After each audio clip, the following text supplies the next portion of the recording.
Welcome to Little Owl Literacy. Today we're going to be talking about the difficulties of teaching your children how to read in a world full of technology.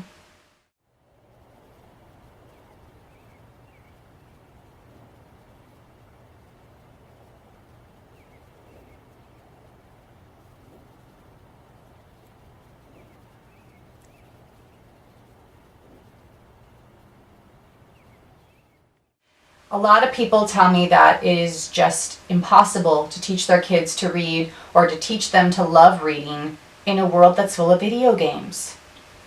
I'm sorry to say that I don't have any magical wand to wave here. I sympathize with what you're going through. This is something that I dealt with as a teacher. Even in the classroom, all I would hear is, I'd rather be playing a video game right now. Or, oh my gosh, this is so boring. I can't wait to go home and play my video game. It's not easy.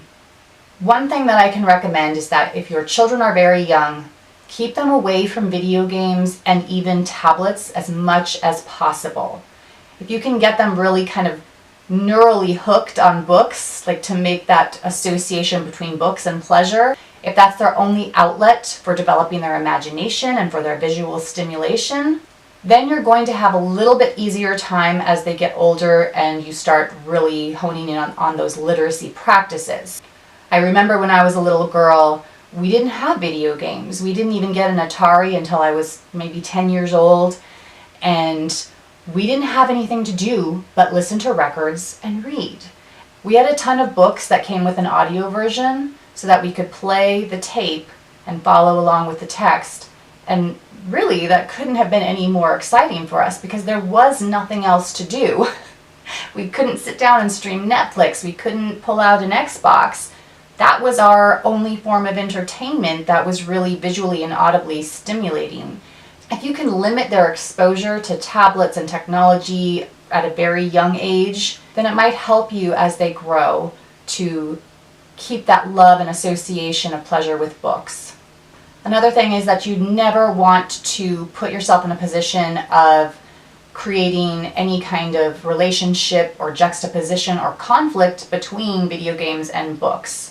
You don't want to use video games as bribery or rewards or punishment in relation to literacy practices. So don't say if you read for an hour, you can play video games for an hour. Or if you didn't do your reading today, then you're not going to play video games.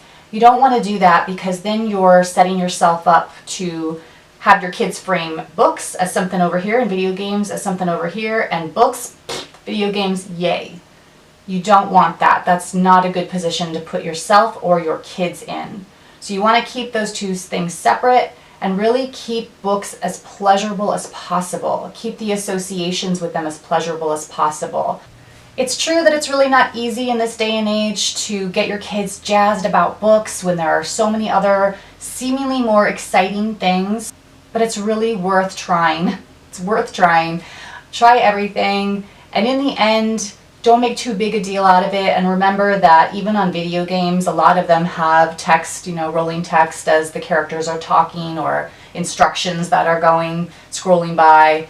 And, at least be grateful they're still engaging with text even while they're playing the video games. Maybe even call them out on that, like, hey, look at your video game has so many words. This is great. This is great reading practice for you.